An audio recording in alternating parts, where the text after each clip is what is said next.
2024 మార్చ్లో రిలీజ్ అయ్యే movies. First one Bhoothaddam Bhaskar Narayan, ఇది ఫస్ట్ మార్చ్న రిలీజ్ అవుతుంది. సెకండ్ వన్ చారి త్రిబుల్ 1, ఇది ఫస్ట్ మార్చ్న రిలీజ్ అవుతుంది. థర్డ్ వన్ డ్యూన్ పార్ట్ 2, ఇది ఫస్ట్ మార్చ్న రిలీజ్ అవుతుంది. ఫోర్త్ వన్ ఆపరేషన్ వ్యాలంటైన్, ఇది ఫస్ట్ మార్చ్న రిలీజ్ అవుతుంది. ఫిఫ్త్ వన్ రాస్కార్, ఇది ఫస్ట్ మార్చ్న రిలీజ్ అవుతుంది. సిక్స్త్ వన్ భీమా, ఇది 8th మార్చ్న రిలీజ్ అవుతుంది. సెవెంత్ వన్ గామి, ఇది 8th మార్చ్న రిలీజ్ అవుతుంది. ఎయిత్ వన్ ఎర్రచీర, ఇది 8th మార్చ్న రిలీజ్ అవుతుంది.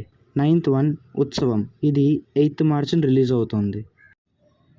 10th one kung fu panda part 4, ఇది 15th మార్చ్న రిలీజ్ అవుతుంది. 11th వన్ ఆ ఒకటి అడక్కు, ఇది 15th మార్చ్లో రిలీజ్ అవుతుంది. 12th వన్ ఓం భీమ్ బుస్, ఇది 22nd మార్చ్లో రిలీజ్ అవుతుంది. 13th వన్ రోటీ కపడే రొమాన్స్, ఇది 22nd మార్చ్లో రిలీజ్ అవుతుంది. 14 టిల్లు స్క్వేర్, ఇది 29th మార్చ్లో రిలీజ్ అవుతుంది. 15 Godzilla x Kong the new empire, ఇది 29th మార్చ్లో రిలీజ్ అవుతుంది.